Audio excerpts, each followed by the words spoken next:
질문 시작하도록 하겠습니다. 제가 오늘 구청장님께 구정 질문 드리고자 하는 내용은 우리 자치구의 목조 건축 보존 및 관리 지원 계획에 대한 내용입니다.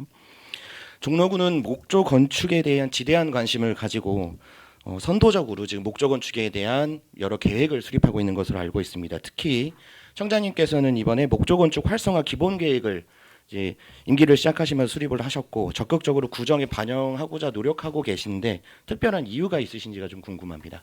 예, 이제 뭐 의원님 아시다시피 그 기후 환경 문제가 그 우리가 직면하고 있는 해결해야 될 가장 큰 문제 중에 하나로 현재 존재하고 있는 것이 사실입니다. 이 문제를 해결하기 위해서는 탄소 배출량을 줄여야 되고 거기에 부응하기 위해서 이 목조 건물을 짓게 되면 콘크리트 건물 대비 약 100제곱미터당 56톤의 탄소가 감축이 됩니다. 그리고 또 국내 목조 자재를 사용할 경우에는 이것이 탄소 교환권으로 사용될 수 있기 때문에 지구의 기후 환경을 보호한다는 맥락에서도 그렇고 또 어떤 목조 건물을 활용하게 되면 우리 전통의 현대식 목조 건물이라 할지라도 우리 전통의 목조 건물이 갖고 있는 좀 항원 함습 기능을 같이 할 수 있어서 여러 가지로 건강에도 유익하고 뿐만 아니라 지구 환경도 지킬 수 있는 그런 좋은 부분이기 때문에 저희가 목조 건물을 장려하고 있는 것입니다. 그러니까 정리를 해보면 이제 기후 공동체라고 하는 전지구적 관심에 부응하신 것 같고 특히 이러한 어떤 정책의 입안은 사실 이제 국회에서 2024년 11월 28일에 탄소 중립 실천을 위한 목조 건축 활성화에 관한 법률안이 지금 올라와 있고 지금 소관위에 2월에 상정돼서 소위원회 회부 중입니다. 아마 이러한 2024년 11월 이전부터 우리 구청장님은 이러한 목조 건축에 대한 관심을 가지셨다라는 부분은 아마 굉장히 타 자치구의 모범이 되고 선제적인 조치라고 생각이 합니다. 또한 작년에 보도된 바를 보면 우리 구는 전국 지자체 최초로 효제동에 지상 5층 규모의 목조 건축물 건립에 대한 공공 기부를 받기로 되었는데 맞습니까? 예, 그렇습니다. 2025년 12월 준공 예정입니다. 그러면은 이 목조 건축은 역사와 문화의 전통 도시인 종로의 목조 건축물을 현대와 전통을 이어내는 즉 종로의 과거, 현재, 미래를 잇는 어떤 상징적인 도시임을 이제 공표하는 상징물이 될 것이라고 생각하는데 이런 저희 이해가 맞다고 보면 되겠습니다. 그렇다면 이 건물에 대해서는 어떠한 활용 계획을 좀 가지고 계십니까? 이 건물의 활용 계획은 어차피 저희가 공공 목적으로 활용을 하기 때문에 현재로서는 결정된 게 없고요. 이제 아까도 말씀드린 대로 올 연말 정도에 준공이 될 예정이기 때문에 지금부터 충분히 무엇으로 사용할 것인가에 대해서 논의하는 시간이 있다고 생각을 합니다. 그래서 부처별로 충분히 수교하고 논의해서 주민들이 필요하고 적합한 시설로 활용될 수 있도록 노력하겠습니다. 네, 어떤 상징적인 조형물이 생기는 만큼 우리 구민에게 좀 자부심을 가질 수 있는 공간, 그리고 우리 주민에게 꼭 필요하고 체험하고 그리고 우리 목조 건축이 왜 소중한지를 알 수 있는 공간으로 활용될 수 있도록 우리 구청장님께서 우리 부서와 긴밀한 협조를 해주셨으면 좋겠습니다. 아울러 이러한 목조 건축의 어떤 상징적인 부분에 있어서 저는 좀 첨언을 드리고자 오늘 구정 질문을 시작했습니다. 이유는 이러한 목조 건축에 대한 정책의 실현에 대해서 적극 공감하고 있고 이것은 앞으로 살아가야 될 우리 미래 세대에게 아마 큰 귀감이 되어 주실 거라고 생각을 합니다. 그러나 우리 목조 건축의 현실도 한 번쯤은 짚고 넘어가야 된다고 생각을 합니다. 저희 자치구는 목조 건축이 굉장히 많고 한옥 특성화되어 있는 지역으로 제정이 되어 있는데 사실 주거 환경이 굉장히 열악하다는 것 청장님 알고 계시죠? 그럼에도 불구하고 이제 북촌에 아까 얘기하신 레드존이라든 이런 지정을 통해서 우리 구민의 정주 환경에 대해 관심을 가지고 계신 만큼 이번에 목조 건축의 활성화의 부분을 우리 구민들의 삶, 즉 정주권 확보에 적극적으로 도움을 좀 주셨으면 합니다. 그래서 제가 드리고자 하는 얘기는 먼저 목조 건축을 전통을 고수한다는 개념 아래 시대에 맞지 않는 그리고 형평성에 어울리지 않는 부분들이 있는데 이런 부분들을 구청장님께서 적극적으로 좀 해결을 해주셨으면 좋겠는데 어떻게 생각하십니까? 예, 의원님 의견에 동의합니다.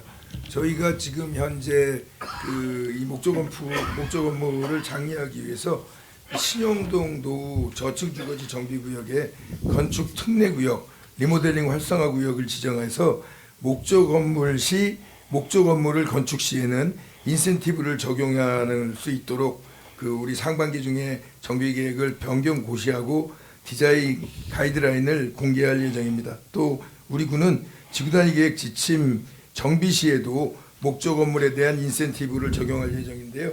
아울러 지금 올해 지금 시행하고 있는 경복궁 지구단위 구역 용역에서도 인센티브를 좀 적용을 해서 목조 건물을 짓게 되면은 좀 건폐율 용적률이 조금 늘어날 수 있게 아까 제가 말씀드린 신용동, 옥인동 부분도 마찬가지가 될 것입니다. 그리고 지금 현재 한옥들은 아까 의원님께서 말씀하신 신개미 우리 방역을 필요해서 이 보존 가치가 있는 부분은 철저히 보존해 나가고요. 그리고 이제 목조 건물이 좀 가능한 한 이제 새로운 목재를 공학 목재를 사용하는데 좀 제가 재작년에 그러니까 취임한 해에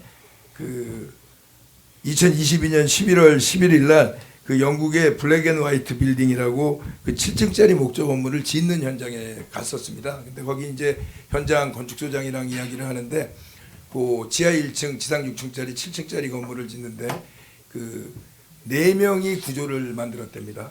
그리고 이 건물 자체가 그러니까 도랑 기둥이랑 다 목조로 돼 있기 때문에 우리 한옥과 똑같이 분해해서 옮겨가서 질 수 있는 건물입니다. 유리까지 다. 그래서 그 친구가 그때 현장 소장이 저한테 얘기를 하기는 자기들은 익숙치 않은데 지금 이 목조 건물이 아까 말씀드린 항온 항습하는 부분에 대해서 너희는 굉장히 익숙하지 않느냐는 그런 어떤 저한테 질문이 있었고 우리는 거기에 대해서 우리 한옥이 건물 자체가 목조 건물이 항온 항습을 하면서 우리 사람들의 생체 리듬에 도움을 주는 건물 양식이기 때문에 우린 굉장히 거기에 친근하다는 얘기를 나눈 적이 있는데 그런 방식을 살려서 좀 현대식으로 짓더라도 우리 건축 양식인 기둥과 보가 목조로 들어가는 그런 양식을 좀 차용할 수 있고 또 거꾸로 우리 전통 한옥이더라도 소음에 약한 부분 같은 경우는 중간에 좀 다른 목재를 소음을 방지하기 위한 걸로 벽 사이에 좀 집어넣어서 좀 소음을 방지하는 보다 훌륭한 한옥 형태로 좀 진화시킬 수 있다는 점에 좀 어떤 좀 차관을 두고 그 두 개의 같이 전통 목재와 지금 현대식 목조가 공존해서 발전할 수 있는 그런 길을 모색하고 있다고 말씀드리겠습니다. 예.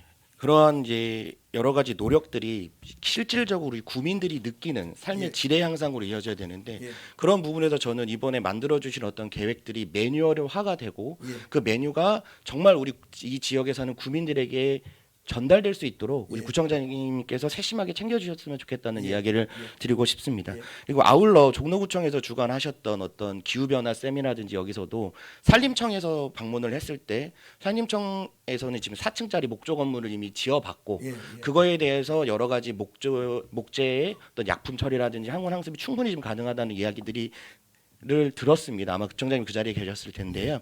그런 의미에서 이번에 어떤 이런 활성화 계획 그리고 법률이 통과되시고 나시면 한번 그런 걸 도전해보고 싶어하는 청년들에게도 한번 이런 가이드라인을 함께 만들어보고 건축을 해볼 수 있는 기회를 좀 제공해 주셨으면 좋겠습니다. 어떤 비용에 대한 그런 부분은 아니고요. 예. 구청에서 적극적으로 우리가 목조 건축을 활성화시키는 방향을 가지고 가는 만큼 집을 짓고 싶어하는 우리 청년들이 아마 이 얘기를 하니까 청년들이 그러더라고요. 그렇다면 종로구에 한번 목재 건물, 즉 기존의 한옥이 아니라 한 2층짜리 목조 건축을 해보고 싶다, 도전해보고 싶다라고 하는 다만 이제 작은 평수지만 그런 것들을 우리 구에서 적극적으로 좀 도와주셨으면 좋겠는데 어떻게 생각하십니까? 예, 저 의원님 의견에 동의하고요. 아까도 말씀드렸다시피 옥인동 신용동을 이제 필두로 해서 종로의 각 지역에 목조 건물이 들어오면 좀 인센티브를 주는 그런 방안을 지금 연구하고 추진 중에 있습니다. 그래서 좀 목조 건물을 질 시에는 약간 좀 용적률 건폐율을 늘려줄 수 있는 고도 제한은 저희가